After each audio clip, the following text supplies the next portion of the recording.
বিধানসভা ভোটের আগে শেষ 21শে সমাবেশ। তৃণমূল কংগ্রেসের সবথেকে বড় রাজনৈতিক সমাবেশ 21শে জুলাই। একেবারে শেষ মুহূর্তের প্রস্তুতি সকাল থেকেই দেখাচ্ছি আপনাদের। শহরে একাধিক ক্যাম্প করা রয়েছে। তৃণমূল কর্মী সমর্থকেরা আসতে শুরু করে দিয়েছেন। রেকর্ড সংখ্যক ভিড় হবে এই আশা তৃণমূল নেতৃত্বে। বছর ঘুরলেই বিধানসভা নির্বাচন, তার আগে শেষ 21শে সমাবেশ। তৃণমূল সুপ্রিমোর কি বার্তা থাকে? কোন রণকৌশল তৃণমূল সুপ্রিমো ঠিক করে দেবেন? তার বার্তার অপেক্ষায় তৃণমূল কর্মী সমর্থকেরা জেলায় জেলায় তৃণমূল কর্মী সমর্থকেরা তারা আসতে শুরু করে দিয়েছেন।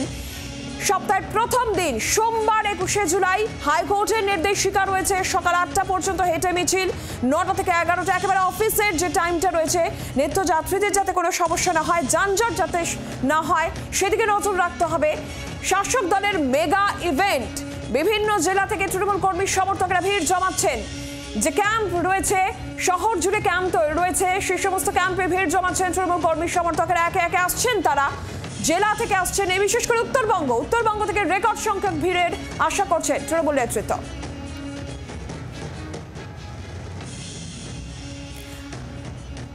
আর এই মুহূর্তে একেবারে ধর্মতলার মঞ্চে সেখানে সিপি এসেছেন, মনোজ ভার্মা সেখানে এসেছেন। একেবারে গোটা ব্যবস্থাপনার নিরাপত্তা কি রয়েছে সে সমস্তটা খতিয়ে দেখতে ধর্মতলার মঞ্চে সরাসরি দেখতে পাচ্ছেন আপনার ছবি। সেখানে সিপি এসেছেন। মূলত 3টি মঞ্চ থাকবে ধর্মতলায়। কি ব্যবস্থাপনা রয়েছে, নিরাপত্তার কি ব্যবস্থা থাকছে সমস্তটাই খতিয়ে দেখতে এই মুহূর্তে ধর্মতলায় সিপি।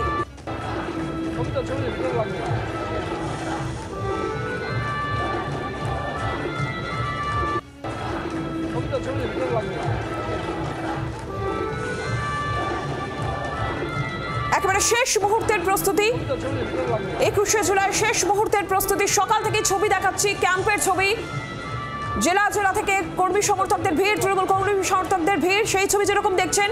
আর এই মুহূর্তে একেবারে ধর্মতলার ছবি, যেখানে 21শে সমাবেশ, তৃণমূল কংগ্রেসের সব থেকে বড় রাজনৈতিক সমাবেশ, মেগা ইভেন্টে পরিণত করতে চাইছে তৃণমূল কংগ্রেস। বিশেষ করে সামনে যেখানে বিধানসভা নির্বাচন, 26এর বিধানসভা নির্বাচন, তার আগে শেষ 21শে জুলাই। অত্যন্ত তাৎপর্যপূর্ণ যে ছবি দেখতে পাচ্ছেন।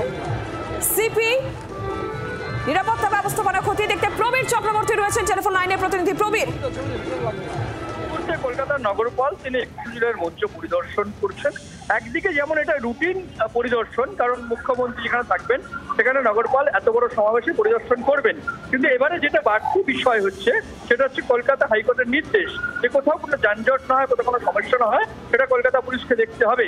সুতরাং একদিকে রুটিন এবং অন্যদিকে কলকাতা হাইকোর্টের যে নির্দেশ সেটাকে সামনে রেখেই কলকাতা নগরপালের এই মুহূর্তে 21শের মঞ্চকে পরিদর্শন বলে মনে করছে রাজনৈতিক মহল। বাংলার আওয়াজ, বাঙালির আবেগ, জি 24 ঘন্টা।